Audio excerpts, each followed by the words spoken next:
Halo, selamat datang kembali. Hari ini bahasan kita cukup tak terduga.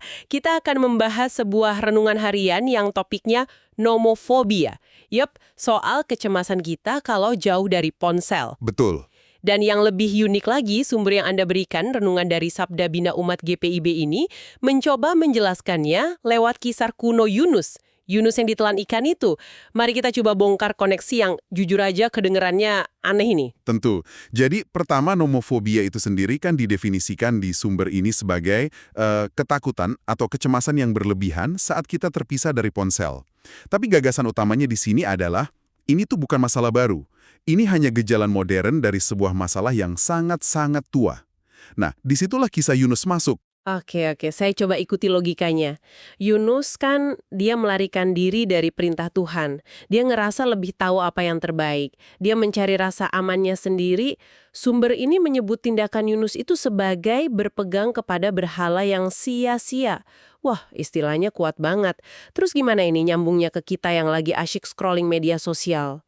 Cara teks ini membingkainya itu dengan menarik garis lurus dari berhala ke ketergantungan digital kita. Angka likes, validasi dari komentar, bahkan kecepatan balasan chat, itu semua dijadikan tolak ukur nilai diri kita, ya kan? Ini cara kita mencari rasa aman dan pengakuan. Persis kayak Yunus yang mencari jalan aman versinya sendiri, bukan versi Tuhan. Jadi kesia-siaan yang dimaksud itu karena semua validasi itu sifatnya sementara, bisa hilang kapan aja. Hari ini dipuji, besok bisa dihujat karena satu postingan yang salah. Rapuh banget ya. Tepat sekali. Kerapuhan itulah intinya. Identitas digital kita itu serapuh kapal yang dinaiki Yunus. Kelihatannya aman, padahal sebentar lagi dihantam badai. Betul, betul. Dan kita semua pernah ngerasain itu, walau dalam skala kecil mungkin. Saya juga pernah panik karena salah taruh ponsel, dan selama beberapa menit, itu rasanya ada bagian dari diri saya yang hilang. Nah, sumber ini seolah menunjuk momen itu dan bilang, lihat, itu gejalanya. Tapi apa perbandingan ini tidak sedikit berlebihan? Maksud saya, Yunus itu lari dari perintah ilahi yang spesifik dan besar. Kita kan seringnya cuma iseng cek notifikasi buat membunuh waktu. Apa sumbernya menjelaskan di mana batas antara penggunaan wajar dan berpegang pada berhala itu? Pertanyaan bagus. Sumber ini memang tidak kasih daftar aturan gitu ya, tapi lebih ke ajakan untuk refleksi. Batasnya itu ada saat kita mulai menaruh nilai diri kita di sana, saat ketenangan batin kita jadi bergantung pada apa yang terjadi di layar. Titik balik Yunus kan terjadi di perut ikan, di tempat di mana semua rasa aman palsunya itu dilucuti habis. Nah, di sanalah ia sadar keselamatannya itu hanya dari Tuhan. Tunggu. Jadi argumennya adalah momen terburuk dalam hidup Yunus itu justru jadi momen penyelamatannya. Iya. Itu perspektif yang menarik banget. Artinya, kesadaran kita mungkin baru muncul saat kita ada di titik terendah ketergantungan digital kita. Bisa jadi. Tapi gimana kita bisa menemukan perut ikan kita di dunia yang super bising ini?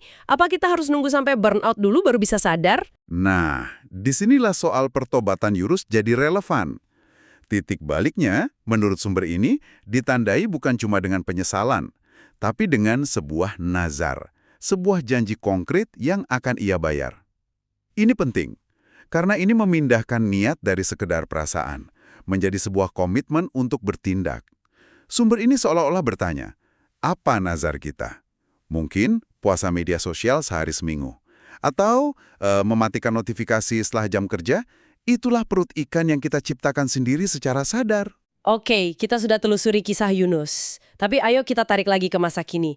Yunus akhirnya dimuntahkan dari perut ikan. Apa muntahan versi kita? Gimana kita keluar dari perut ikan digital ini? Saya agak khawatir pesannya bisa disalahartikan sebagai anti-teknologi. Sama sekali bukan. Justru argumen dari sumber ini bertumpu pada ide bahwa teknologi itu kan netral. Masalahnya bukan di ponselnya, tapi pada apa yang kita cari di dalamnya. Pesannya adalah tentang harapan. Sama seperti Yunus yang diberi kesempatan kedua, kita pun bisa diselamatkan dari ketergantungan yang tidak sehat untuk kemudian menggunakan teknologi dengan lebih bijak. Menggunakannya untuk saling menyemangati, bukan untuk membanding-bandingkan, untuk terhubung, bukan untuk terasing. Jadi, ini bukan soal buang ponsel kita, tapi soal mengubah arah hati kita saat menggunakannya. Semacam kalibrasi ulang internal gitu ya. Persis. Intinya menurut sumber ini, nomofobia adalah gejala kontemporer dari kecenderungan abadi manusia, yaitu menempatkan harapan dan rasa aman pada hal yang keliru dan rapuh. Kisah Yunus hanyalah sebuah cermin kuno yang ternyata masih sangat relevan untuk membantu kita mengenali pola itu dalam diri kita hari ini. Pemikiran yang kuat untuk dibawa pulang. Setelah mendengar ini, coba perhatikan sejenak. Saat Anda secara refleks meraih ponsel, apa yang sesungguhnya Anda cari? Koneksi, pengakuan, atau sekedar pengalihan perhatian?